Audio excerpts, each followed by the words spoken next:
अस्सलाम वालेकुम everyone, welcome back to another vlog. आज मैं आप लोगों के साथ अपनी वो डेली रूटीन शेयर करूंगी कि जब मेरे डेज़ ऑफ होते हैं तो मैं इसे कैसे प्रोडक्टिव बनाती हूँ। तो चलिए वीडियो को स्टार्ट करते हैं। 2 दिन मेरी जॉब से ऑफ थे तो मैंने सोचा कि आज के दिन यार्ड का काम कर लेती हूँ और फिर सेकंड डे ना घर की साफ़ सफाई कर लेती हूँ। वैसे तो यार्ड का काम जो है वो अमूमन हस्बैंड ही करते हैं, लेकिन चूंकि वो 1 वीक के लिए कहीं गए हुए थे और घास बहुत बड़ी हो गई थी, क्योंकि यहाँ पर ना सारा टाइम ही बारिशें होती रहती हैं, तो फिर घास जो है वो बहुत स्पीड से बड़ी होती है।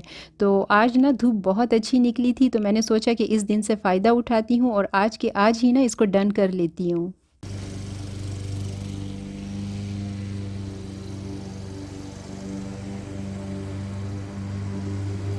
अभी आप लोगों को देखने में तो लग रहा होगा कि शायद मैं कोई बहुत ही हार्ड किस्म का काम कर रही हूँ, लेकिन बिलीव मी इस मशीन से ना लॉन मूवर करना ज़्यादा मुश्किल नहीं होता।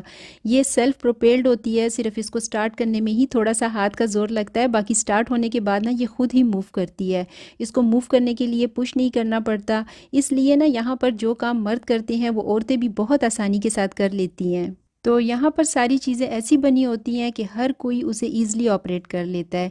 इसलिए जब भी हस्बैंड यार्ड का काम करते हैं तो मैं उनके साथ खुशी-खुशी हेल्प करती हूँ, क्योंकि मुझे ऐसे काम करने में मज़ा तो आता ही है और साथ में ना फुल बॉडी अच्छी खासी एक्सरसाइज भी हो जाती है। और मेरे लिए घर के काम चाहे अंदर के हों या बाहर के, मुझे तो इन्हें करने में ना बहुत ज़्यादा सुकून मिलता है। और दूसरा, यहाँ का वेदर सारा टाइम इस तरह का रहता है जिसमें बंदे को ना डिप्रेशन और एंजाइटी होती है, तो उसमें मेरे लिए ये एक किस्म की थेरेपी का काम भी देता है।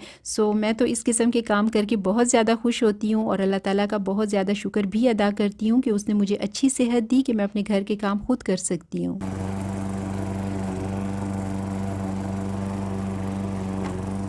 तो ये देखिए, ये सारा जो है अभी मैंने डन कर दिया है और आज धूप भी बहुत अच्छी से निकली हुई है। चलो मैं आप लोगों को दिखाती हूँ यहाँ पर ना मेरा पुदीना। ये मैंने सिर्फ ना एक ही डंडी लगाई थी और ये हर साल ना खुद ही ग्रो हो जाता है। बस ये है कि इसको पानी ज़रा ज़्यादा चाहिए होता है और रोज़ शाम को ना हम इसको पानी देते हैं। वैसे तो यहाँ बारिशें जो हैं तकरीबन हर टाइम ही होती रहती है, लेकिन जब हम देखते हैं कि ज़मीन ड्राई हो गई है तो फिर इसको पानी दे देते हैं। तो पुदीने को अगर अच्छा सा पानी दिया जाए ना तो ये बड़े जल्दी से ग्रो करता है। और ये माशाल्लाह से ना, ये देखें ये सारा कितना अच्छे से ग्रो हो रहा है। तो मैं रोज़ शाम को यहाँ से पुदीना तोड़ के उसको सैलेड में भी यूज़ कर लेती हूँ, चटनी भी बना लेती हूँ। लास्ट ईयर जो ये वाले फ्लावर्स लगाए थे तो ये भी बड़े अच्छे से ग्रो हो गए हैं। उसके अलावा ये वाला ट्री तो मेरा ऑल टाइम फेवरेट है, इसमें भी काफ़ी सारे फूल निकले हुए हैं। अच्छा, इस कमेलिया ट्री का जो फूल है ना, ये बिल्कुल जिस तरह रोज़ होता है ना उसके पेटल्स की तरह, ये देखें सारे ऐसे लगता है जैसे रोजेस लगे हों।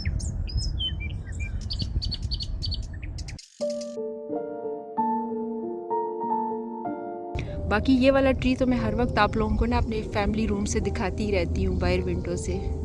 तो इस साल ना इसने भी बड़े अच्छे से फूल किए हैं, काफ़ी भर के है।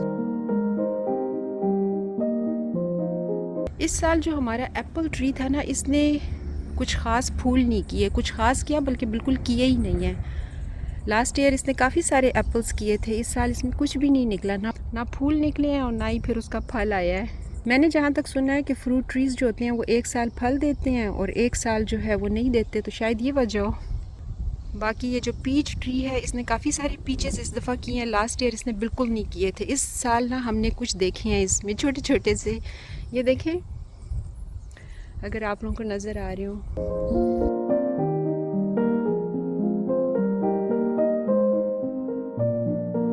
यहाँ पर यार्ड भी अच्छे से क्लीन हो गया है और कल इंशाल्लाह ना गार्बेज डे भी है, तो अच्छा है सारे ट्रैश कैंस एक ही बार चले जाएंगे।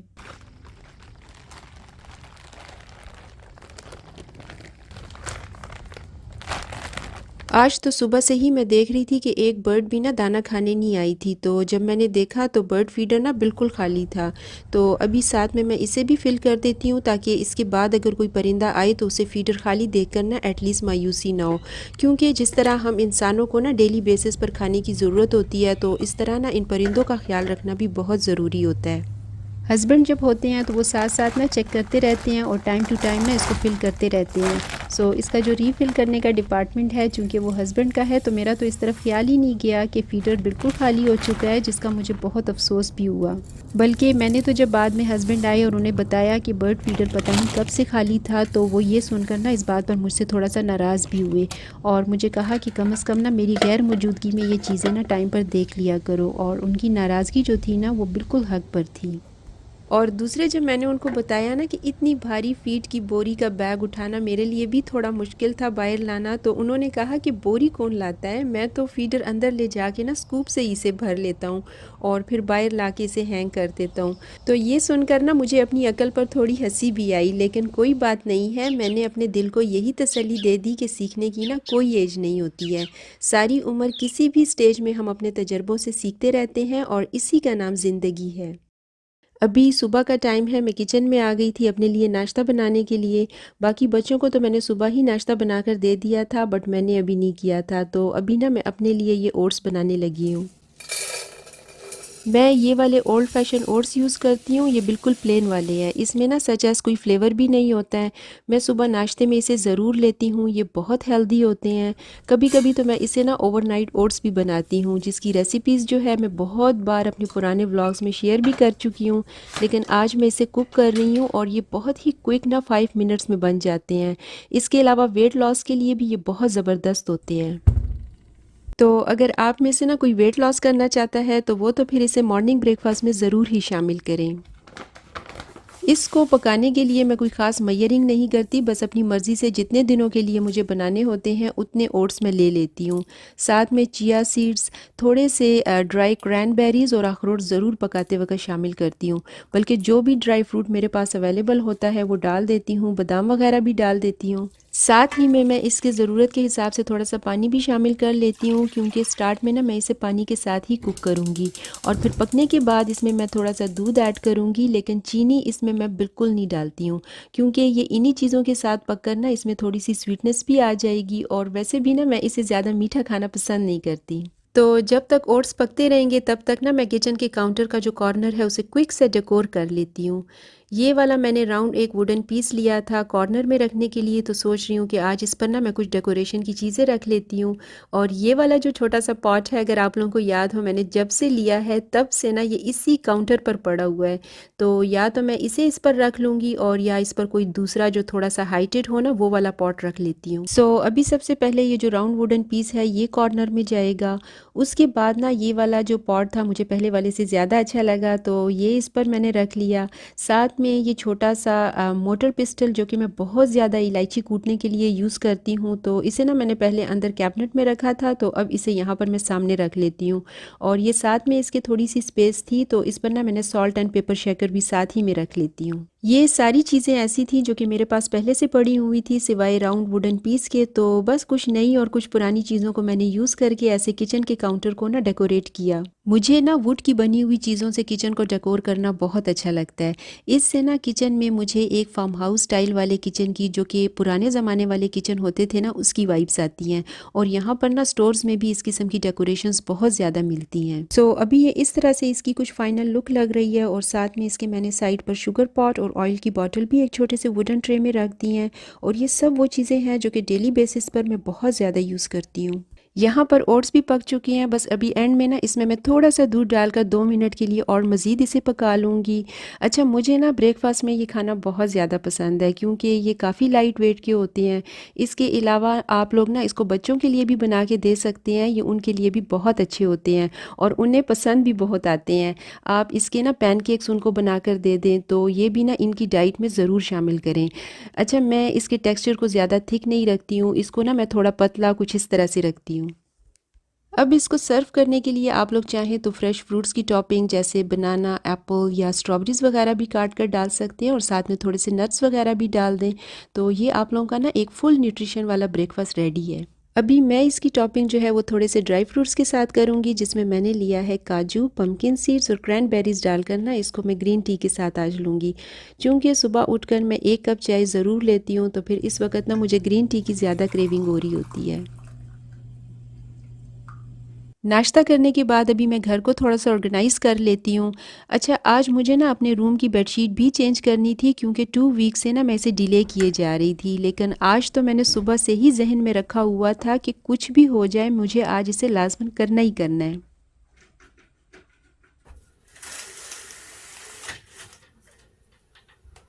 क्योंकि बाज़ औक़ात ना घर के बाकी सारे कामों में हम इतना बिज़ी हो जाते हैं कि सारे काम वक्त पर निभाने के चक्कर में ऐसे जो काम होते हैं ना, जैसे लॉन्ड्री हो जाने के बाद कपड़ों को वापस जगह पर रखना, या डस्टिंग करना, या फ्रिज की क्लीनिंग, या मेरे जैसे ना बेडशीट चेंज करने के कामों को ना हम लोग जानबूझकर पेंडिंग में रखे हुए होते हैं। कुछ स्पेसिफिक काम ऐसे होते हैं ना जिसको बाज़ औक़ात हमारा दिल ही नहीं कर रहा होता कि इसे टाइम पर करें। बस इन्हीं में से एक ये बेडशीट चेंज करने का काम भी इस बार मेरे लिए ऐसा था जिसको मैं इग्नोर किए ही जा रही थी। हालाँकि आजकल जब मैं अपने आप को देखती हूँ तो मैं माशाल्लाह से इतनी एक्टिव हुई हुई हूँ कि मैं घर के वो सारे काम डेली बेसिस पर करने लगी हूँ जिनको ना मैं 2-3 दिन बाद करने का प्लान करती थी।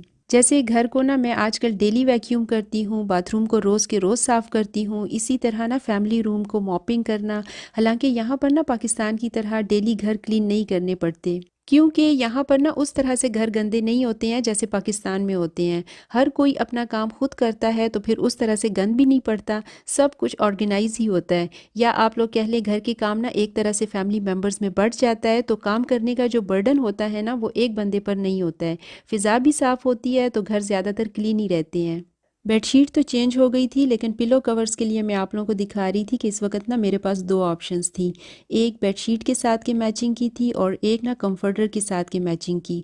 बट फिर मैंने डिसाइड किया कि जो बेडशीट के साथ मैचिंग वाले हैं ना, इसे ही डाल लेती हूँ।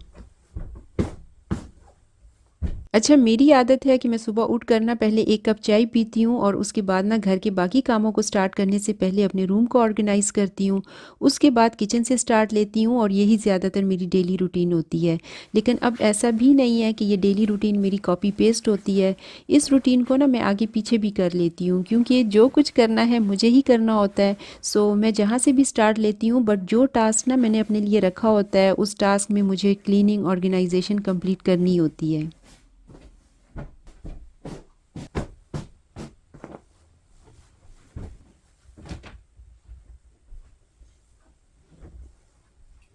बेड बनाने के बाद इस पर मैं फैब्रिक रिफ़्रेशर ज़रूर यूज़ करती हूँ। ये इकोज़ ब्रीज़ का है और मैं यहाँ पर ना मैग्नोलिया लिली फ्रेगरेंस यूज़ कर रही हूँ।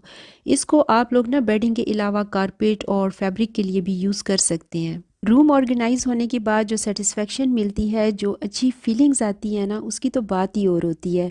आप लोग भी मुझे कमेंट में बताइएगा कि आप डेली रूटीन में घर की क्लीनिंग का स्टार्ट किस हिस्से से करती हैं।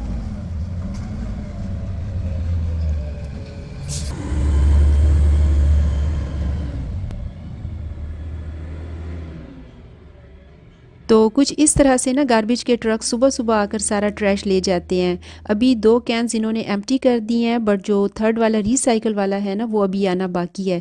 तो जब वो भी आ जाएगा तो फिर मैं सारे कैन्स एक साथ ना अंदर वापस लाकर अपनी जगह पर रख लूँगी। तो थोड़ा-सा वेट और कर लेते हैं और ये बेडशीट मैं लॉन्ड्री के लिए ना तब तक मशीन में डाल लेती हूँ और साथ में थोड़ी-सी क्लीनिंग भी कर लेती हूँ।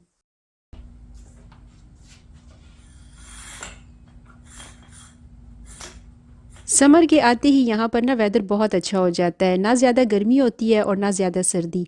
तो फिर मैं ना फैमिली रूम की जो विंडो है वो सारा दिन ओपन रखती हूँ, जिससे बहुत अच्छी ठंडी ठंडी हवा आती है। और ये जो इकोस ब्रीज रिफ्रेशनर है ना, इसको मैं कर्टन्स पर भी कर लेती हूँ, जिससे फैमिली रूम में बहुत अच्छी सी खुशबू आने लगती है। तो जो भी बाहर से आता है उसको इनसाइड का इन्वायरमेंट बहुत प्लेजेंट सा, वेलकमिंग सा लगता है। हमारी फैमिली का ज़्यादातर टाइम चूँकि इस लिविंग एरिया में गुजरता है, तो फिर बाकी रूम्स के मुकाबले में ना इसको मुझे थोड़ा ज़्यादा टाइम देना पड़ता है क्लीनिंग के लिए।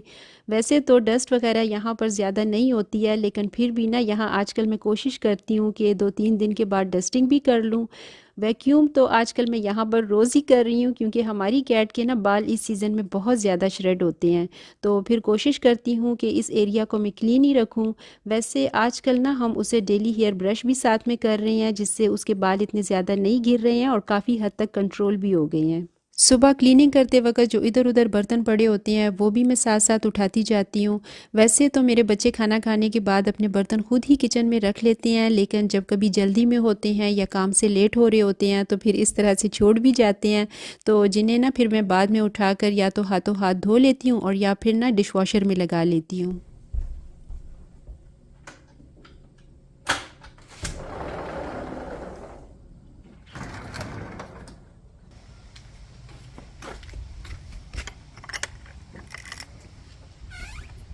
डिशवॉशर में बर्तन लोड करने के बाद इससे पहले मैंने सोचा कि कोई और काम करूं, तो मैं बाहर निकली कि सारे ट्रैश कैंस जो हैं वो भी वापस अंदर रख लूं।